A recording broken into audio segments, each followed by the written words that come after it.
கவின் வந்து இறந்தே போயிட்டான். அவங்க குடும்பம் நிர்கதியாக நிற்கிது. அந்தளவுக்கு மோசமான ஒரு படுகொலையை சந்தித்த அந்த குடும்பத்துக்கு ஆறுதலாக எதுவுமே சொல்லலை.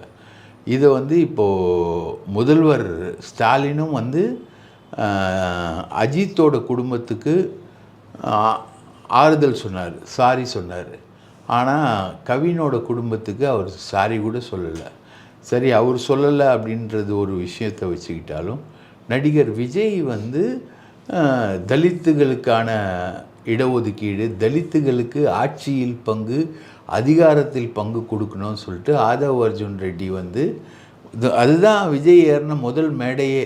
அம்பேத்கர் சம்பந்தமான ஒரு புத்தக வெளியீட்டு விழாவில் தான் விஜய் வந்து பேசுகிறார்.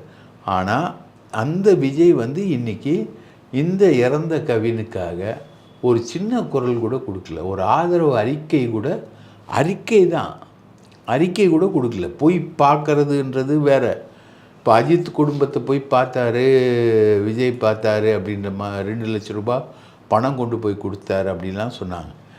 ஆனால் அதை விட மோசமாக அது வந்து ஒரு காவல்துறை ஒரு வழக்கு விசாரணையில் அஜித்தை அடித்து கொண்டாங்க. இதுவும் காவல்துறை, அம்மாவும் அப்பாவும் காவல்துறை. அது ஸ்கெட்ச் போட்டு கொடுத்தவர் வந்து பாளையங்கோட்டை இன்ஸ்பெக்டர் காசி பாண்டியன், அவரும் காவல்துறை. இதுவும் வந்து அன்அஃபிஷியலாக இன்னொருத்தனை வெளியால் வச்சு கொலை பண்ணியிருக்காங்க. இது காவல்துறை குடும்பத்துக்குள்ளே நடந்த ஒரு பஞ்சாயத்து.